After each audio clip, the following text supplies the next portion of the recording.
Chapter 6. A Day by the Sea. Mr. Brown stood at the open front door of number 32 Windsor Gardens and surveyed the morning sun peeping over the top of the houses opposite. "Hands up all those in favor of a trip to the sea," he called, looking back over his shoulder. "People who ask questions like that must expect trouble," said Mrs. Brown, after the hubbub had died down and the last of 3 pairs of feet disappeared hastily up the stairs as their owners went to pack. "I noticed you and Mrs. Bird didn't put up your hands, Mary," said Mr. Brown, looking rather hurt. "I can't think why." "I've been on your trips before, Henry," replied Mrs. Brown ominously. "It usually takes me a week to get over them." "And some of us have all the sandwiches to cut," said Mrs. Bird pointedly.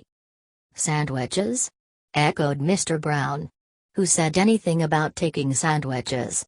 He waved his hand grandly in the air. "We'll have lunch in a restaurant. Hang the expense.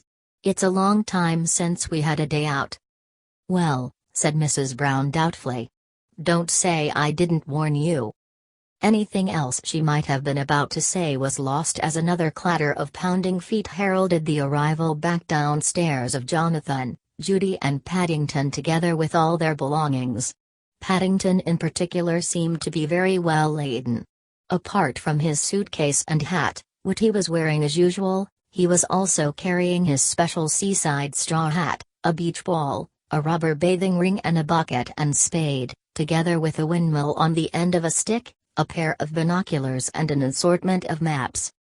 Mrs. Brown gazed at the collection. "I'm sure they didn't have all this trouble on the Everest expedition," she exclaimed.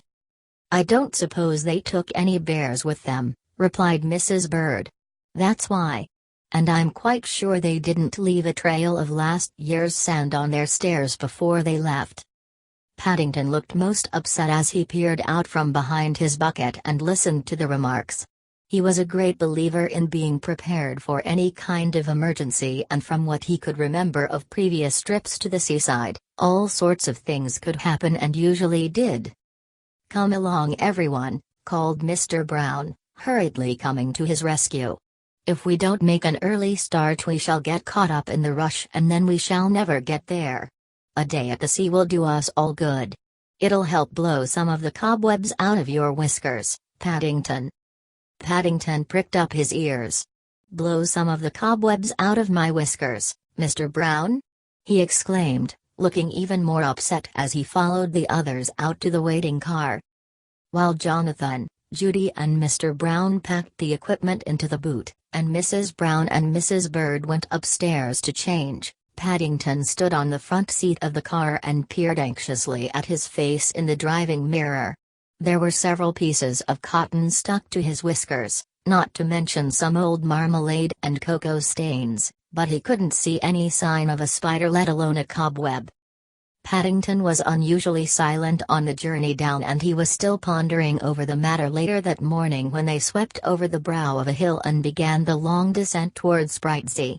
But as they drew near the front, the smell of the sea air and the sight of all the holidaymakers strolling along the promenade soon drove all other thoughts from his mind.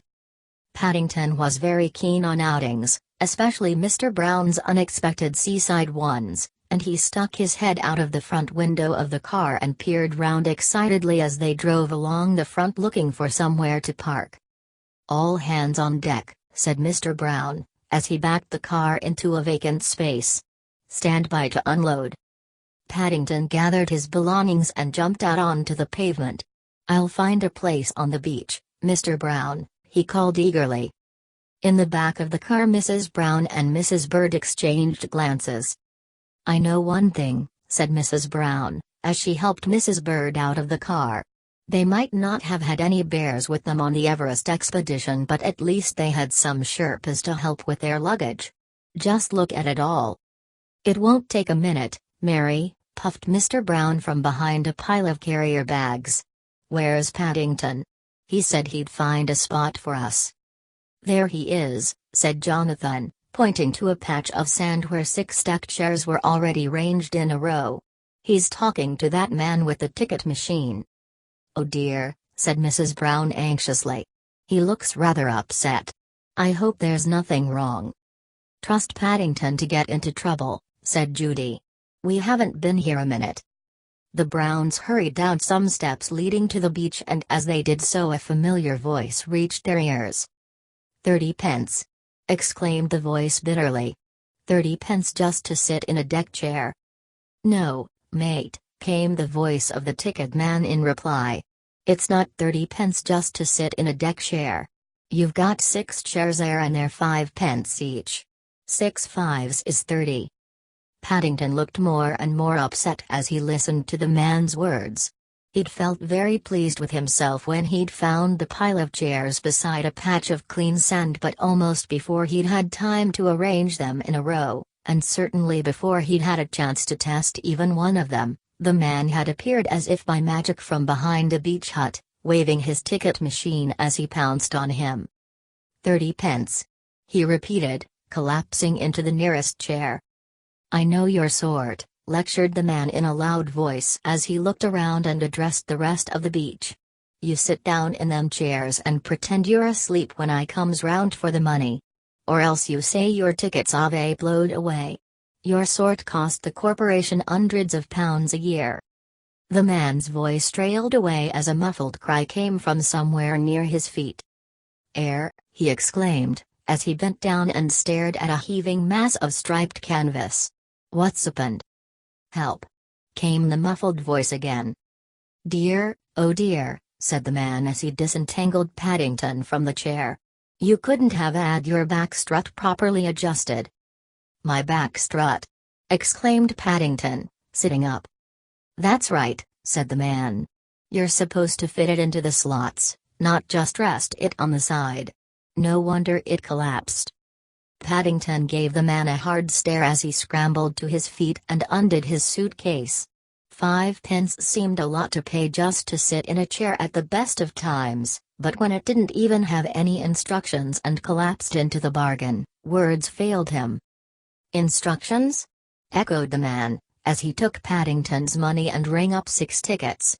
I've never heard of a deck chair having instructions afore. You wants a lot for your money. I hope you haven't been having any trouble, said Mr. Brown, as he hurried onto the scene and pressed something round and shiny into the man's hand. Trouble? Said the ticket man, his expression changing as he felt the coin. Bless you no, sir. Just a slight misunderstanding, as you might say. Tell you what, Gov, he continued, turning to Paddington and touching his cap with a more respectful air. I know these days out at the seaside can come pretty expensive for a young bear gent what's standing treat. If you wants to get your money back and make a profit into the bargain, your best plan is to keep a weather eye open for Basil Budd. Basil Budd? Repeated Paddington, looking most surprised. That's right, said the man, pointing towards a large notice pasted on the sea wall. He's in Brightsea today. It's one of them newspaper stunts. The first one as confronts him and says your Basil Budd gets £5 reward. Only mind you're carrying one of his newspapers, he warned. Otherwise he won't pay up. So saying, he touched his cap once more and hurried off up the beach in the direction of some new arrivals, leaving the Browns to arrange themselves and their belongings on Paddington's patch of sand. Mr. Brown turned to thank Paddington for standing treat with the deck chairs, but already he had disappeared up the sand and was standing gazing at the poster on the sea wall with a thoughtful expression on his face. The poster had the one-word sensation written in large, red capital letters across the top.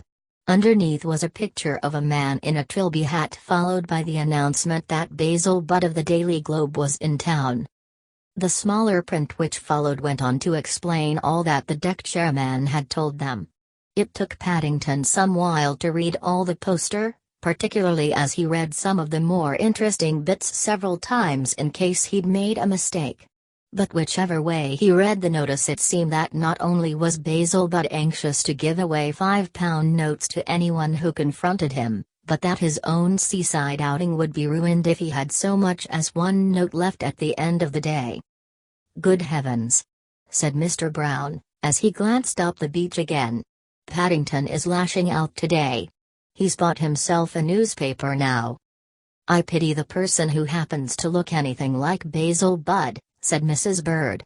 "I can see there'll be some nasty scenes if they don't pay up." Mr. Brown wriggled into his costume. "Come on, Paddington," he called. "It's time for a bathe." After taking one last look at the poster, Paddington turned and came slowly back down the beach. Although he'd been looking forward all morning to a paddle, he was beginning to have second thoughts on the matter. Paddington liked dipping his paws in the sea as much as anyone, but he didn't want to run the risk of missing £5 reward if Basil Budd happened to stroll by while his back was turned. "Perhaps he's having a paddle himself," said Mrs. Bird helpfully. Paddington brightened at the thought. He took out his opera glasses and peered through them at the figures already in the water. There didn't seem to be any sign of a man wearing a trilby hat, but all the same a moment later he climbed into his rubber bathing ring and hurried down to the water's edge, clutching the copy of the Daily Globe in one paw and his suitcase in the other. Mrs. Bird sighed. Paddington was just too far away for her to make out the expression on his face, but she didn't at all like the look of the little she could see. From where she was sitting, some of the stares he was giving passers-by seemed very hard ones indeed. "Why can't we have a nice quiet day at the sea like any normal family?" she said. "At least it keeps him out of mischief," replied Mrs. Brown. "And we know where he is, which is something." "That's not going to last very long," said Mrs. Bird, ominously, as she watched Paddington splash his way along the shore in the direction of the pier. "There's plenty of time yet. You mark my words." Unaware of the anxious moments he was causing, Paddington plodded on his way, pausing every now and then to compare the picture on the front page of his paper with that of a passerby. The beach was beginning to fill up. There were fat men in shorts, thin men in bathing costumes, men of all shapes and sizes. Some wore sun hats, some caps, others colored hats made of cardboard, and once he even saw a man wearing a bowler, but as far as he could make out there wasn't one person along the whole of the Brightsea front who bore any resemblance to Basil Budd. After making his way along the beach for the third time, Paddington stopped by the pier and mopped his brow while he took another long look at one of the Daily Globe posters. It was a strange thing, but somehow with each journey up and down the beach the expression on Basil Budd's face seemed to change. At first it had been quite an ordinary, pleasant sort of face, but now that he looked at it more closely, Paddington decided there was a mocking air about it which he didn't like the look of at all. With a sigh he found himself a quiet corner of the beach and sat down with his back against a pile of deck chairs in order to consider the matter. Taken all round, he was beginning to feel very upset at the way things were going. In fact, if he could have found the man who had sold him the newspaper, he would have asked for his money back. But with every minute more and more people were streaming into Brightsea, and the chances of finding the newspaper seller, let alone Basil Budd himself, seemed more and more remote. As he sat there deep in thought, Paddington's eyelids began to feel heavier and heavier. Several times he pushed them open with a paw, but gradually the combination of a large breakfast, several ice creams, and all the walks up and down the sand in the hot sun, not to mention the distant sound of waves breaking on the seashore, grew too much for him, and a short while later some gentle snores added themselves to the general hubbub all around. Mrs. Brown heaved a sigh of relief. "Thank goodness!" she exclaimed, as a small brown figure came hurrying along the promenade towards them. "I was beginning to think something had happened to him." Mr. Brown removed his belongings from the only remaining chair at their table. "About time too," he grumbled. "I'm starving." In order to avoid the crowds, the Browns had arranged to meet for an early lunch on the terrace of a large Brightsea Promenade hotel, and all the family with the exception of Paddington had arrived there in good time. Paddington had a habit of disappearing on occasions, but very rarely at meal times, and as the minutes ticked by and the other tables started to fill up, the Browns had become more and more worried. "Where on earth have you been?" asked Mrs. Brown, as Paddington drew near. Paddington raised his hat with a distant expression on his face. "I was having a bit of a dream, Mrs. Brown," he replied vaguely. "A dream?" echoed Mrs. Bird. "I should have thought you had plenty of time for those at home." "This was a special seaside one, Mrs. Bird," explained Paddington, looking slightly offended. "It was very unusual." "It must have been," said Judy, "if it made you late for lunch." Mr. Brown handed Paddington a large menu. "We've ordered you some soup to be going on with," he said. "Perhaps you'd like to choose what you want to follow." The Browns looked across at Paddington with some concern.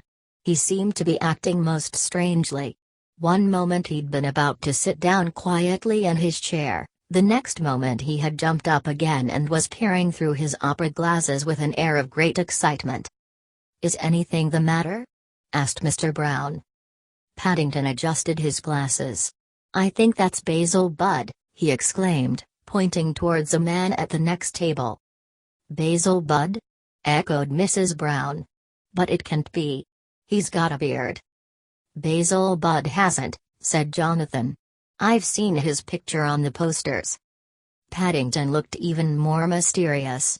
"That's what my dream was about," he said. "Only I don't think it was a dream after all. I'm going to confront him." "Oh dear," said Mrs. Brown nervously, as Paddington stood up. "Do you think you should?" But her words fell on deaf ears, for Paddington was already tapping the bearded man on his shoulder. "I'd like my £5, please, Mr. Budd," he announced, holding up his copy of the Daily Globe. The man paused with a soup spoon halfway to his mouth. "No, thank you," he said, looking at the newspaper. "I've got one already." "I'm not a newspaper bear," said Paddington patiently. "I think you're Basil Budd of the Daily Globe and I've come to confront you." "You've come to confront me?" repeated the man, as if in a dream. "But my name isn't Budd. I've never even heard of him." Paddington took a deep breath and gave the man the hardest stare he could manage. "If you don't give me my £5, he exclaimed hotly, "I shall call a policeman." The man returned Paddington's stare with one almost as hard. "You'll call a policeman?" he exclaimed. "If you don't go away, Bear, that's just what I intend doing." Paddington was a bear with a strong sense of right and wrong, and for a moment he stood rooted to the spot, looking as if he could hardly believe his eyes, let alone his ears. Then suddenly, before the astonished gaze of the Browns and everyone else on the hotel terrace, he reached forward and gave the man's beard a determined tug with both paws. If the other occupants of the hotel were taken aback by the unexpected turn of events, the man with the beard was even more upset, and a howl of anguish rang round the terrace as he jumped up, clutching his chin. Paddington's jaw dropped open and a look of alarm came over his face as he examined his empty paws. "Excuse me," he exclaimed, raising his hat politely. "I think I must have made a mistake." "A mistake?" spluttered the man, dabbing at his lap with a napkin where a large soup stain had appeared. "Where's the manager? I want to see the manager. I demand an explanation." "I've got an explanation," said Paddington unhappily, "but I'm not sure if it's a good one." "Oh, crikey," groaned Jonathan, as a man in a black suit came hurrying onto the scene, closely followed by several waiters. "Here we go again." "I've never," said Mrs. Bird, "met such a bear for getting into hot water. Now what are we going to do?" Mr. Brown sat back in the Brightsea Hotel manager's office and stared at Paddington. "Do you mean to say," he exclaimed, "you actually saw a man putting on a false beard behind a pile of deck chairs?" "There were two of them," said Paddington importantly. "I thought I was having a dream and then they went away and I found I was really awake all the time." "But I still don't see why you thought it was the man from the Daily Globe," said Mrs. Brown. "I'm afraid this young bear got his buds mixed," said a policeman. "Quite a natural mistake in the circumstances. You see, he'd stumbled on South Coast Charlie and his pal," said a second policeman. "They always call each other Bud. I think they've been seeing too many films on television." "South Coast Charlie?" echoed Mrs. Bird. "Goodness me. They tour all the South Coast holiday resorts during the summer months doing confidence tricks," continued the first policeman. We've been after them for some time now, but they've always kept one step ahead of us. Kept changing their disguises. Thanks to this young bear's description, we've a good idea who to look for now.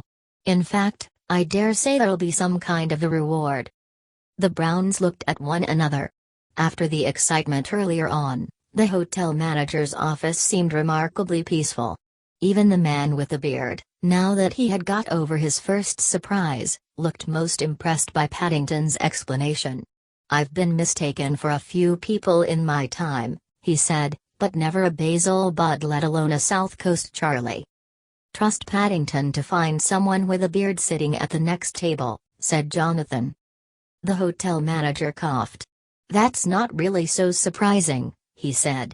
"There's a magician's conference on at Brightsea this week, and a lot of them are staying at this hotel.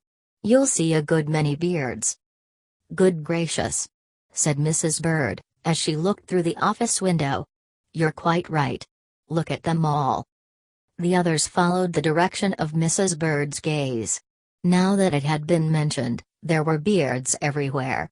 Long beards, short ones, whiskery beards, and neatly trimmed ones. "I don't think I've ever seen so many before," said Mr. Brown.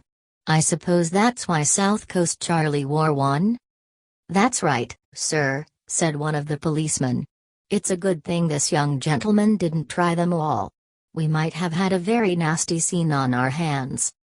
"Perhaps you'd care to join me for lunch," said the man with the beard, addressing the Browns as the policeman stood up to go.